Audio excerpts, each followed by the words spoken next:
Une belle-mère jette un bébé dans la rivière sans savoir qu'elle est la fille de la déesse de l'eau. Abonne-toi à la chaîne si tu aimes les histoires. Il y a longtemps, dans un petit village entouré de forêts épaisses et de rivières sinueuses, vivait un homme nommé Vlad.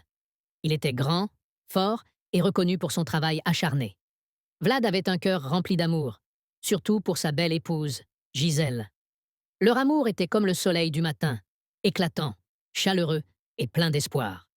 Lorsque Gisèle tomba enceinte, Vlad fut transporté de joie.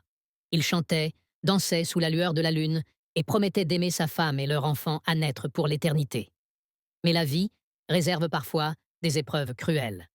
Gisèle mourut en donnant naissance à leur fille, Abigaël. Son décès brisa le cœur de Vlad en 1000 morceaux. Pourtant, lorsqu'il plongea son regard dans les petits yeux innocents de sa fille, il trouva une raison de vivre à nouveau. Abigaël devint son monde, son rayon de soleil après la tempête. 6 mois après la mort de Gisèle, Vlad fit quelque chose d'inattendu. Il se remaria. Sa famille et ses amis chuchotaient dans son dos. Un jour, son plus proche ami, David, Marius, lui demanda: Pourquoi si tôt?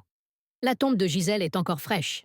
Vlad poussa un profond soupir avant de répondre: Abigaël a besoin d'une mère. Je ne peux pas l'élever seule, elle n'est qu'un bébé. Elle a besoin de la chaleur et des soins d'une femme. C'est ainsi que Paula entra dans la vie de Vlad. Elle était magnifique, avec sa police et sombre, et ses yeux perçants qui brillaient comme des pierres de rivière. Mais la beauté peut être trompeuse.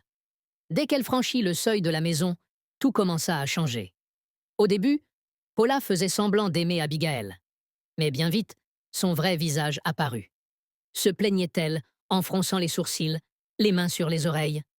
Tu ne peux pas la faire taire? Je ne t'ai pas épousée pour devenir nourrice.